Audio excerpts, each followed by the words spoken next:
Setelah beberapa lama, akhirnya mereka sampai di sebuah perumahan elit. Mas Agung pun kaget, karena ternyata adiknya punya tempat tinggal yang bisa dibilang elit. Mas Agung pun lalu berjalan ke tempat itu, dan nah, pas Mas Agung ini menuju ke tempat wudhu, Mas Agung ini melewati sebuah ruangan. Mas Agung menceritakan bahwa ruangan tersebut gelap dan bau wewangian bunga, dupa, dan menyan.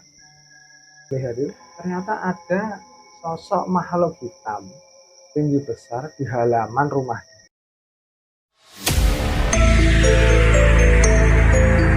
Halo sobat semua, selamat datang kembali di channel Pos Horor.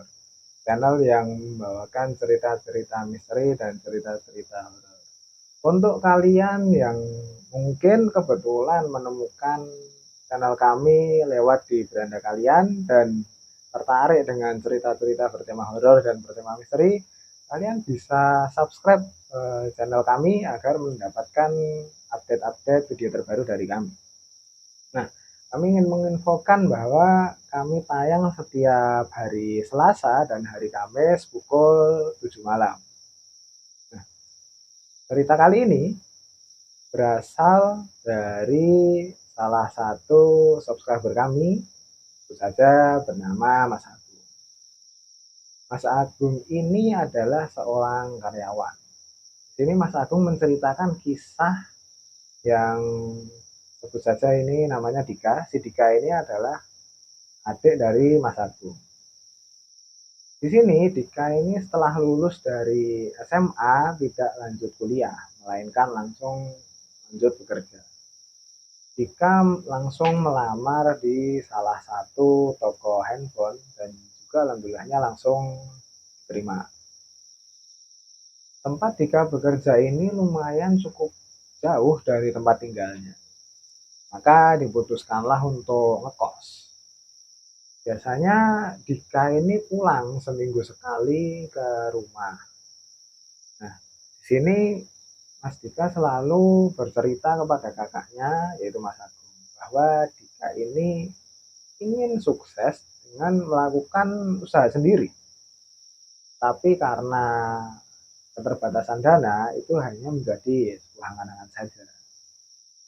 Di situ Mas Agung ini menasihati dan memberi semangat untuk adiknya, yaitu si Mas Dika ini, untuk menabung dan menyisihkan gajinya sedikit-sedikit agar bisa membuka usaha sendiri.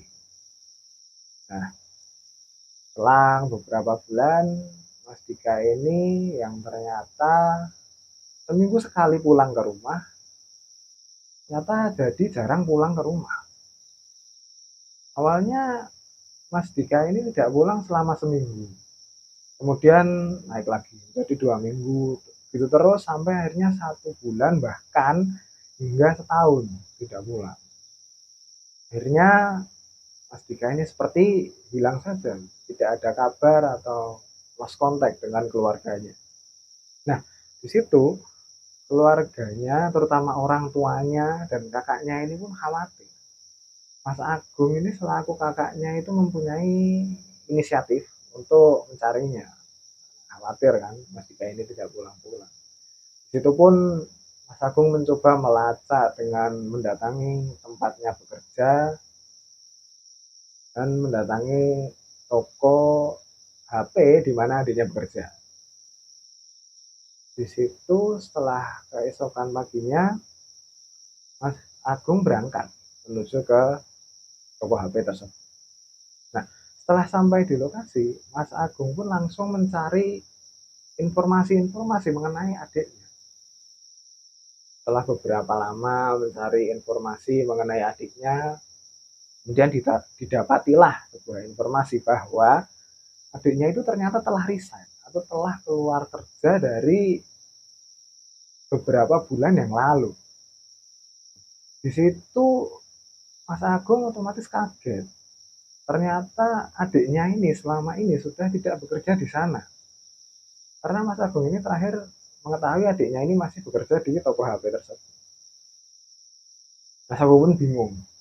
karena dia sudah tidak tahu lagi harus mencari kemana adiknya ini. Nah, di tengah kebingungannya, ternyata ada salah satu karyawan toko HP, sebut saja namanya Budi. Budi tersebut menghampiri Mas Agung dan memberi info bahwa si Dika ini sebelum resign pernah cerita kepada Budi kalau Dika ini ingin cepat sukses, dan Dika ini juga mempunyai kenalan dengan seorang teman bernama Rama. Itu semenjak Dika ini kenal dengan Rama, Dika sudah berubah tingkah laku dan kebiasaannya, dan pada akhirnya dia memutuskan untuk resign. Nah, kebetulan juga si Budi ini juga kenal dengan orang yang namanya Rama. Mas Agung meminta alamat si Rama ini kepada Budi karena ingin melacak lokasi adiknya. Nah, dan si Budi pun memberi alamat si Rama ini kepada Mas Agung. Setelah mendapatkan alamat tersebut, Mas Agung pun berangkat menuju lokasi sesuai alamat. Di situ Mas Agung bertanya-tanya kepada beberapa warga mengenai rumah Rama ini. Setelah bertanya-tanya, akhirnya Mas Agung mendapat jawaban dan sampai ke rumahnya Rama. Setelah sampai di depan rumah Rama, Mas Agung langsung mengetuk pintu rumah. Tak lama kemudian, selang beberapa detik, dibukalah pintunya oleh seorang ibu-ibu. Diketahui ibu-ibu tersebut adalah ibunya Rama. Kemudian tanpa panjang lebar, Mas Agung pun langsung mengutarakan niatnya untuk mencari adiknya. Dan didapatilah info terakhir kali Mas Dika ini berteman dekat dengan Mas Rama, karena adiknya sudah lama hilang dan tidak pulang ke rumah. Di situ ibunya Mas Rama ini keluar mencari Mas Rama. Dan ternyata Mas Rama sedang berada di sawah. Kemudian dipanggillah Mas Rama ini oleh ibunya untuk pulang ke rumah. Setelah selang beberapa menit, akhirnya Mas Rama pun datang. Itu Mas Agung langsung mengenalkan dirinya kepada Rama bahwa dia adalah kakak dari Mas Dika. Itu Mas Agung berkata ingin mengetahui di mana adiknya berada. Ini Mas, sebenarnya saya sama Dika itu sudah lama tidak kontak, sekitar 2 bulan. Tapi saya itu tahu rumahnya Dika di mana Mas. Terus jawab Rama. Tapi sebelumnya saya minta maaf, si Dika ini terlihat depresi karena tidak bisa sukses dengan cepat. Jadi si Dika ini pernah terbersit untuk melakukan pesugihan. Nah, mendengar cerita Rama tersebut, Mas Agung ini pun kaget dan juga mengatakan sebenarnya saya juga sudah menasihati, tapi si Dika ini seperti terlihat kesal setiap kali saya nasihati. Kemudian karena mendengar hal itu, Mas Rama ini akhirnya menawarkan untuk mengantarkan Mas Agung ini ke tempat di mana Mas Dika ini tinggal sekarang. Nah, dikabarkan seperti itu, Mas Agung pun ikut Mas Rama. Kemudian berangkatlah mereka berdua ke lokasi rumah Dika. Setelah beberapa lama, akhirnya mereka sampai di sebuah perumahan elit. Mas Agung pun kaget karena ternyata adiknya punya tempat tinggal yang bisa dibilang elit. Padahal dia ini baru sebentar bekerja. Dia mempunyai rumah yang bagus sekali. Setelah itu, karena sudah mengantar ke rumahnya, Mas Rama pun pamit kepada Mas Agung karena dirasa tidak enak mengganggu pertemuan keluarganya. Lalu berpamitanlah Mas Rama kepada Mas Agung. Agung pun menyilahkan Mas Rama untuk pamit dan mengucapkan terima kasih. Setelah itu Mas Agung pun mengetuk pintu rumah depan si Mas Dika ini. Setelah itu beberapa saat dibukalah pintu rumah tersebut dan keluarlah Mas Dika ini. Nah, Mas Agung pun langsung bertanya kepada Mas Dika, kamu sehat kan? Kamu kemana aja kok tidak ada kabar? Dan tanpa menjawab pun Mas Dika langsung menyuruh kakaknya ini, Mas Agung ini, untuk masuk dulu ke dalam rumah. Dan mereka pun mengobrol-ngobrol di dalam hingga tiba waktu maghrib. Saat tiba waktu maghrib ini, Mas Agung ingin menunaikan sholat. Lalu dia bertanya kepada dia, aku mau wudhu, mau sholat. Gimana tempat wudhunya? Ayo kita jamaah sekalian. Kemudian Mas Dika ini memberitahu tempat wudhu. Mas Agung pun lalu berjalan ke tempat wudhu dan nah, pas Mas Agung ini menuju ke tempat wudhu, Mas Agung ini melewati sebuah ruangan. Mas Agung menceritakan bahwa ruangan tersebut gelap dan bau wewangian bunga, dupa, dan menyan. Di situ Mas Agung pun merasa curiga dan khawatir jika Mas Dika ini benar-benar melakukan sebuah pesugihan. Setelah selesai wudhu, Mas Agung kembali ke depan dan bertanya kepada Mas, di sini gimana ruang buat sholatnya? Itu pun Mas Dika seperti terlihat khawatir dan menjawab, ini gak ada ruangan sholat, jangan sholat di sini Mas. Di komplek ini tapi ada masjid di sebelah sana, Mas sholat di sana saja. Nah, jawab Dika dengan sedikit panik. Dengan curiga, Mas Agung ini tetap berangkat ke masjid, namun tetap dengan rasa curiga.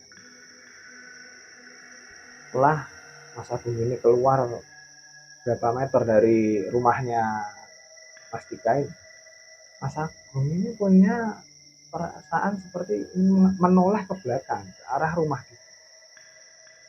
Di situ pun Mas Agung merasa kaget dan merinding. Setelah dia noleh dan lihat itu, ternyata ada sosok makhluk hitam tinggi besar di halaman rumah. Mas Agung yang karena kaget pun langsung lari ke arah masjid. Dengan perasaan khawatir dan cemas, Mas Agung tetap sholat di masjid di komplek itu.